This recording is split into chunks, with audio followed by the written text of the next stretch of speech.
8 of Johnny Carson's most intoxicated guests ever. Across 3 decades, Johnny Carson ruled late-night television, bringing Hollywood's biggest names into America's homes with unmatched timing and effortless charisma. Yet behind that polished Tonight Show exterior often hid a far more volatile element. Guests who arrived after one too many drinks, long before handlers or social media could rein them in. We're counting down the 8 most notoriously impaired visitors ever to slur their way through Carson's set. Segments network executives wished would vanish, but audiences never forgot. From Oscar winners who could barely remember where they were, to legends wobbling on the iconic couch, these weren't mere awkward appearances. They were chaotic live moments flirting with collapse. Part of what made these segments unforgettable was Carson's improvisation. Whether he responded with patience, irritation, or lightning-fast humor, he always managed to keep the show upright. So grab a beverage, preferably lighter than what these stars consumed, and enjoy this rundown of Carson's most famously overserved guests. What elevated these boozy interviews beyond simple spectacle was watching Johnny Carson steer through them. During an age when live TV offered no safety net, he had to navigate slurring celebrities, rambling stories, and unpredictable outbursts entirely in real time. Many hosts might have panicked, but Carson often relied on gentle pivots, timely commercial breaks, and sly glances toward Ed McMahon to keep things from collapsing. Still, not every segment could be rescued, and a few guests were quietly barred after particularly chaotic nights. Here are 8 striking examples of stars who reached Studio One having clearly made several detours past the bar. 1. Truman Capote, a literary genius lost in the fog. The moment Truman Capote stepped onto The Tonight Show in 1980, viewers sensed something was terribly off. The celebrated author of In Cold Blood and Breakfast at Tiffany's struggled to walk the short path to his chair, signaling trouble before he even sat. Carson greeted him warmly, but Capote's slurred reply tumbled out in an indecipherable mutter, prompting Carson to lean in with a strained, "I'm sorry, what was that?" From that point on, the interview spiraled. Nearly every word Capote attempted melted into incomprehension, forcing Carson, who usually an expert at decoding guests, to look genuinely puzzled. When Carson asked Capote about his new work, the author launched into a wandering tale involving Montgomery Clift that never found a clear point or direction. The audience, thrilled at first to see a literary icon, gradually shifted into uneasy silence. Their nervous laughter peaked when Capote suddenly turned to Ed McMahon and asked if he could sit in his lap because he looked comfortable like a teddy bear. Ed McMahon's frozen stare became an instant Tonight Show legend. Carson tried repeatedly to redirect the conversation, asking specific questions about writing and inspiration, but Capote drifted back into scattered tangents every time. The nadir came when Capote attempted to drink water, missed the glass, and let it spill down his shirt, continuing to talk as if nothing had happened, while the wet stain spread across his chest. Sensing the disaster had run its course, Carson abruptly signaled for an early commercial break, a rare move he reserved only for the most hopeless segments. A director's delay accidentally showed Carson releasing a huge sigh of relief before the cut. Backstage, Carson reportedly told producers that wasn't an interview, that was a hostage situation in slow motion. Capote was never invited back for the remainder of Carson's Tonight Show tenure. What made the incident so painful wasn't just the obvious drunkenness, but the stark contrast between Capote's brilliant public image and the unraveling figure seen that night. It offered a heartbreaking view of the personal battles that would shadow the final years of his career. 2. Shelley Winters, the hurricane in human form. If Carson ever kept a private list of his most demanding guests, Shelley Winters would have landed near the top. The celebrated 2-time Oscar winner was known for her powerful screen presence, yet her Tonight Show visits showcased a very different kind of theatrics, ones fueled by pre-interview drinks and total disregard for typical talk show etiquette. Her habit of showing up already buzzed became so predictable that staff developed a routine whenever she appeared on the schedule. Instead of opening the show, they quietly shifted her to the second or third slot, hoping she might settle down a bit backstage. backstage. That plan usually fell apart, since Winters often continued drinking in her dressing room until showtime. Her most infamous stop came in 1974, when she was scheduled to promote her autobiography. From the second she stepped onto the set, unsteady in heels that suddenly looked too high, audiences sensed trouble ahead. Carson barely got her name out before Winters barreled into a rambling tangent unrelated to her book. What followed was pure late-night bedlam. She talked over Carson nonstop, ignored his questions, and even pivoted to address the studio crowd as though he wasn't beside her. When he tried guiding the conversation back to her memoir, she brushed him off with a flippant wave and said, "Johnny, forget that. Let me tell you about Marlon Brando." Things spiraled further once a young actor came out to promote his first big movie. Instead of letting Carson interview him, Winters repeatedly cut in, even placing her hand on his knee while insisting he looked like a young Erlen Flynn. When he attempted to answer a question, she loudly declared, "His film isn't great, but he's nice to look at." Carson, normally unshakable, finally showed rare irritation. His tightening jaw made it obvious he was losing control, and at one point he shot an exasperated glance at Ed McMahon, who simply shrugged. The disaster peaked when Winters, annoyed that Carson wasn't focused on her, grabbed his note cards and tossed them behind her, announcing, "You won't need these. I'm far more interesting." The papers fluttered across the floor as the audience gasped. After rushing to commercial to end the chaos, Carson reportedly told his producer, "If she ever comes back, I'm taking that night off." And indeed, Winters vanished from the booking list for nearly 3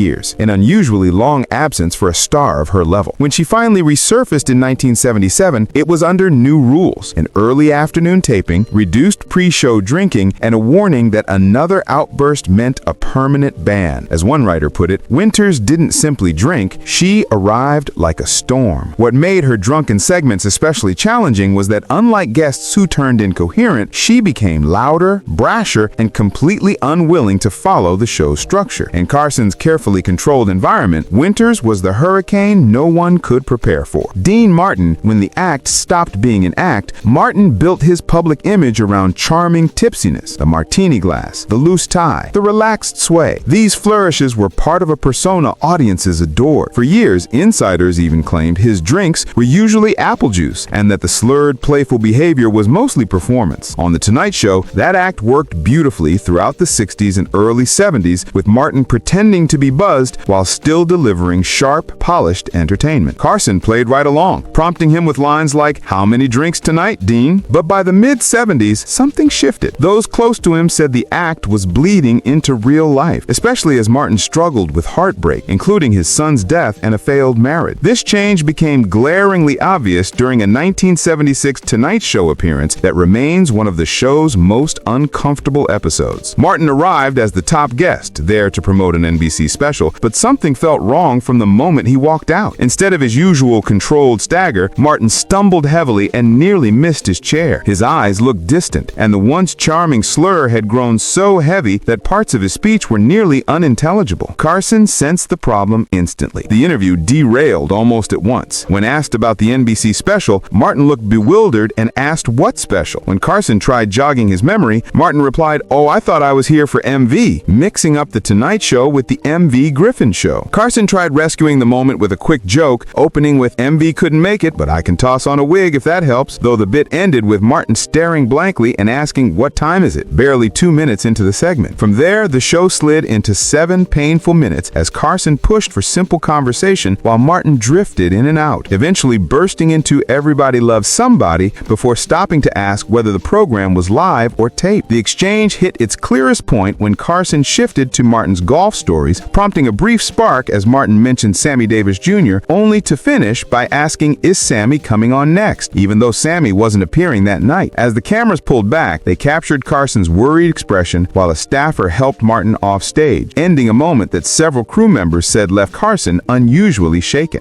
Although Martin had always made tipsy charm look effortless, this incident closed with Carson admitting that wasn't the Dean Martin we know. And afterward, Martin appeared on the show far less often. What made the moment haunting was how it exposed the fragile divide between Martin's beloved boozy persona and a private decline that played out in front of millions. For years, viewers laughed at the drunk act gimmick, but it eventually concluded with a far more somber truth unfolding on on national TV. Raymond Burr's spiral began with his remark that on Perry Mason, he once had monologues stretching pages long, ultimately setting up the tale of his stunning Tonight Show collapse. Burr, long revered in the 1950s and 60s as the steady, principled Perry Mason, built a reputation on authority and polished professionalism, ending that era as one of TV's most dependable figures, which is why his disastrous 1970 Tonight Show visit started with shock, beginning when he arrived nearly 40 minutes late and forcing the crew to reshuffle the lineup. By the time he reached the backstage area, staff realized he was heavily intoxicated, concluding quickly that this was a side of Burr no one in the industry expected to see. Carson, frustrated by the delay, heard about Burr's state moments before airtime, finishing with the reluctant decision to move forward rather than send away such a high-profile guest. Once Burr stepped through the iconic curtains, the difference between the composed Perry Mason and the man standing there could not have been more jarring. His appearance looked disordered, tie crooked, hair rumpled, face flushed, and he ended by dropping heavily into the chair, forcing it to wobble beneath him. Carson opened gently by asking about Burr's projects, but Burr began instead with a long, wandering explanation of his orchid obsession, finishing with tangents that had nothing to do with the question. For nearly 10 strained minutes, he talked about cultivation techniques and his Fiji greenhouses before repeatedly losing his train of thought, trailing off, and then ending on unrelated topics. The crowd started the interview thrilled, but soon grew uneasy as Burr's speech slurred, while Carson tried and failed to shift him back to his acting career. The conversation bottomed out when Carson, trying any lifeline, asked about Burr's memories of Perry Mason, only for Burr to pause, stare, and conclude with, "What did you say your name was again?" The audience's scattered laughter soon gave way to silence as Carson, stunned but composed, ended the moment by offering his hand and replying, "Johnny Carson, pleasure to meet you, Mr. Burr." Once the segment wrapped, Carson privately remarked that Burr had managed to go from courtroom icon to on-air liability in a single night, and the evening finished by cementing Burr's final Tonight Show appearance under Carson's watch. Staff members say Carson introduced a rule where assistants had to chat with each guest shortly before showtime and alert producers if anyone appeared impaired. Burr's drunken visit shocked people largely because his behavior clashed completely with the carefully crafted image audiences knew. To millions, Perry Mason symbolized steady judgment and moral strength, so seeing the actor so undone created a jarring disconnect for longtime fans. It underscored how far the performer behind a cherished character could diverge from that persona, especially for someone viewers admired from a distance. Even before meeting him personally, I'd always regarded him with particular respect. Moving from that episode, Orson Welles offered his own unforgettable brand of intoxicated brilliance. Unlike guests who came mainly to promote something, Welles appeared as a true thinker whose conversations with Carson lifted the show into intellectual territory. Their exchanges usually stretched from Shakespeare to politics to cinema's future, with Welles rumbling through ideas while Carson guided with informed curiosity. Because of that reputation, his visibly drunk moments stood out far more than most. Where many guests tried covering their intoxication, Welles often embraced it, trusting his talent and presence to carry him through. His most infamous visit came in 1975, during a period when the Citizen Kane director had grown physically massive. Reports backstage said he'd finished several bottles of wine before arriving, which wasn't unusual, though this time the effects couldn't be missed. When he stepped on stage, he was drenched in sweat, flushed, and moving heavily under the lights. He dropped into his reinforced chair, built specifically for his appearances, and started talking before Carson got a word in, a bold breach only he could pull off. What followed became what one Tonight Show writer later called a display of drunken brilliance. Even through the haze, Welles launched into a long analysis of Shakespeare's problem plays, occasionally slurring but maintaining his intellectual thread. The result was both remarkable and uncomfortable, showcasing a formidable mind fighting through alcohol. Realizing both the risk and the entertainment value, Carson mostly stayed silent and let him go, allowing a 14-minute monologue that drifted among Shakespeare, theater stories, and complaints about modern Hollywood, sometimes looping back as if Welles had forgotten his place. Audience reactions swung between fascination and uncertainty as he paused mid-thought, searching for words he normally commanded with ease. The key moment arrived when Welles attempted a King Lear quote but blanked on the text. Instead of admitting the slip, he improvised Shakespeare-like lines so convincingly that only experts would have caught the invention. His made-up verse lasted nearly 2 minutes before he slid into another subject without acknowledging the detour. By the end, Carson's look had shifted from curious to weary. When Welles finally stopped, Carson checked his watch and remarked, "We need a break," a rare candid moment from the usually steady host. Afterward, Carson reportedly told his producer, "The genius was there, the sobriety wasn't." Yet even so, Welles remained a welcomed visitor. Unlike other drunken guests who were quietly barred from returning. According to one NBC executive, the explanation was straightforward. Even when he'd been drinking, Welles could still outshine most guests on their best nights. This leniency towards Welles reflected how the show treated true creatives differently from entertainers who were expected to stay polished. Carson rarely indulged actors or musicians who arrived unprepared, yet he seemed to accept that Welles' occasional indulgence was part of the price of brilliance. It was a reminder that television, like many fields, often bends its rules for those regarded as exceptional minds. "That chief," she added, "was the kindest man I ever knew, and I adored him. And you've had plenty of generous husbands." "No, never. Only 6. Zsa Zsa Gabor, vodka swirling,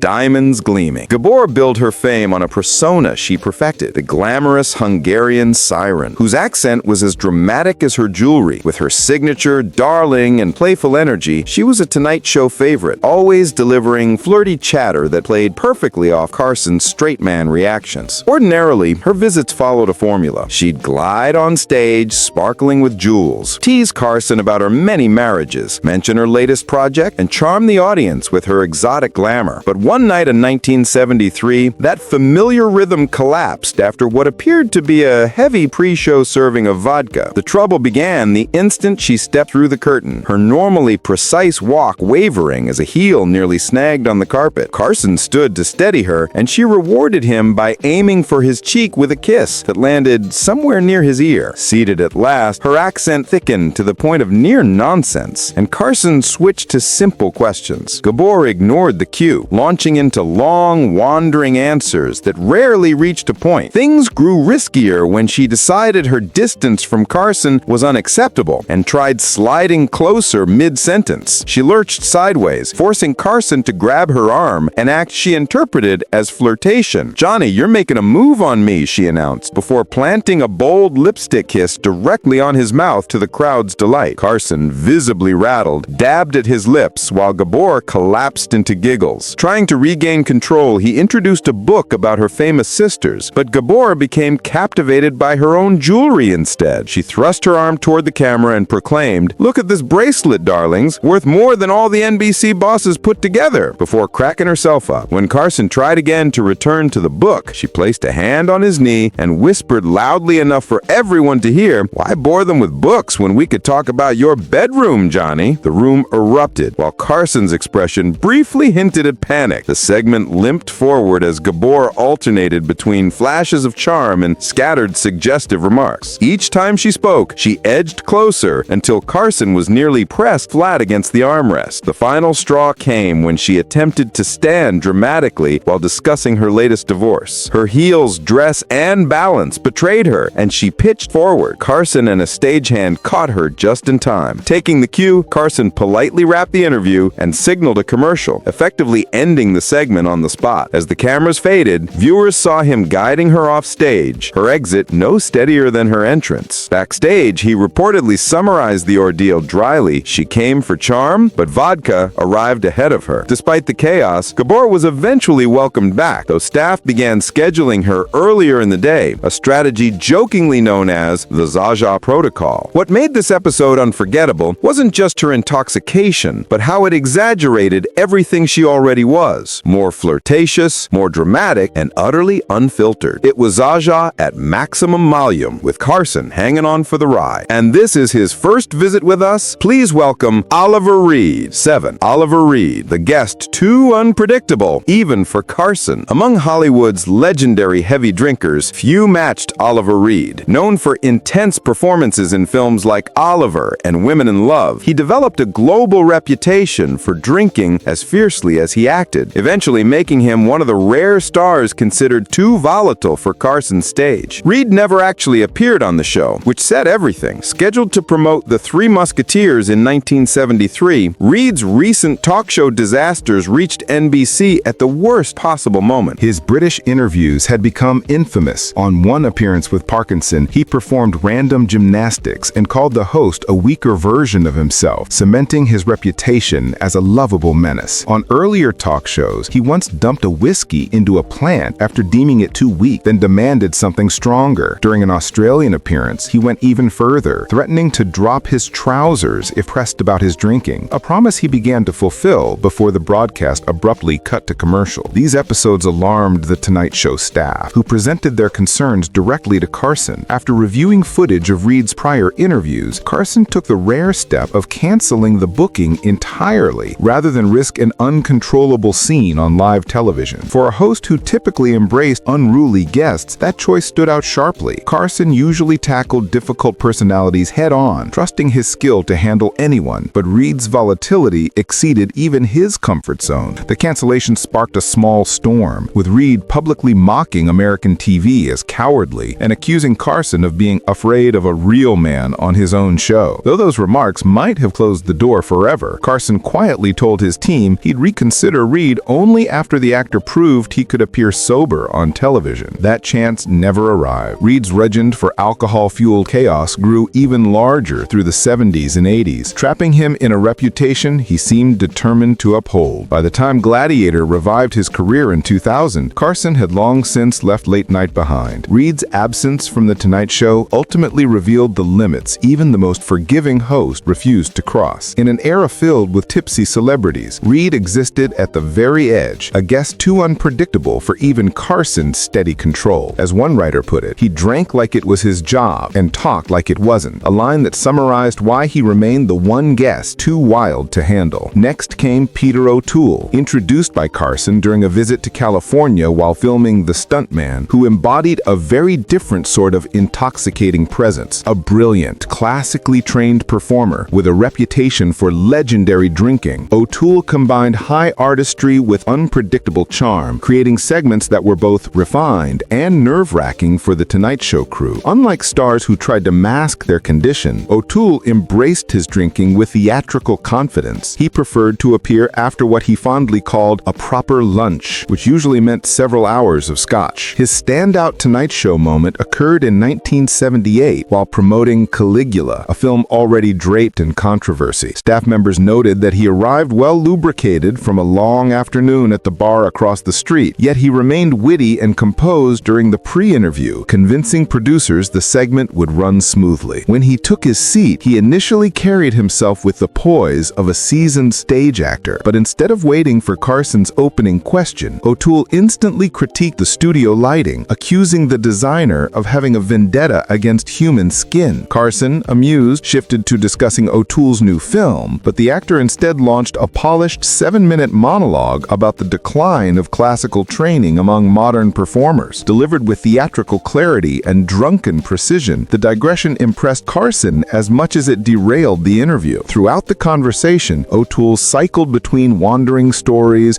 momentary mental absences, and sudden bursts of razor-sharp commentary. Watching him was like witnessing someone drift toward disaster, only to recover with the reflexes of a master performer. The night's strangest turn began when Carson mentioned O'Toole's love of fencing. Without warning, O'Toole jumped up, seized Carson's pen, and adopted a flawless on-guard stance. Urging Carson to rise, he launched into an impromptu fencing lesson that lasted nearly 3 long minutes, part comedy sketch and part genuine instruction. Once seated again, O'Toole abandoned all pretense of promoting his film and instead launched into tales of marathon drinking bouts with Richard Harris, including a Dublin adventure that somehow ended with temporary ownership of a racehorse. Realizing resistance was futile, Carson simply played spectator. Despite the chaos, O'Toole remained a welcome guest for the rest of Carson's run. Unlike other inebriated celebrities who turned hostile, O'Toole's humor and training allowed him to stay charming even in his most fogged moments. One Tonight Show writer dubbed him the most eloquent drunk in television history, while another joked that O'Toole was a master of words, at least the ones he remembered. That paradox defined his appearances, a brilliant mind shining through an alcoholic haze, wandering unpredictably, yet always returning with dazzling elegance, creating some of the most unforgettable moments in late-night history.